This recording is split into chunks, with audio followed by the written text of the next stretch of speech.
Orphanage trust দুর্নীতি মামলায় বেগম জিয়ার সাজার বিরুদ্ধে আপিল রায় কাল। হেনস্থা ও রাজনীতি থেকে দূরে রাখতেই বিচারের নামে হয়েছিল প্রহসন, মন্তব্য আইনজীবীদের।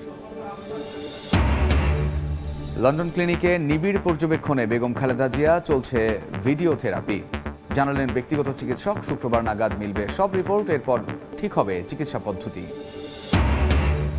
চলতি মাসেই রোডম্যাপ, ফেব্রুয়ারিতে ডাকসু নির্বাচন। সময় নিয়ে ছাত্র সংগঠনগুলোতে মতভেদ, বৈষম্য বিরোধী ও শিবিরের আপত্তি না থাকলেও সংস্কার শেষে ভোট চায় ছাত্রদল। 3 দফা দাবি আদায়ে জগন্নাথ বিশ্ববিদ্যালয়ে কমপ্লিট শাটডাউন কর্মসূচি শিক্ষার্থীদের। চাকরি পুনর্বহালের দাবিতে সচিবালয়ের সামনে আমরণ অনশনে অব্যাহতিপ্রাপ্ত এসআইরা। এবং গ্যাস সংকটে জ্বলছে না চুলা, মধ্যরাতে কিছুটা মিললেও থাকে অল্প সময়। রান্না নিয়ে চরম দুর্ভোগে রাজধানীর বিভিন্ন এলাকার বাসিন্দা, দ্রুত সমাধান দাবি।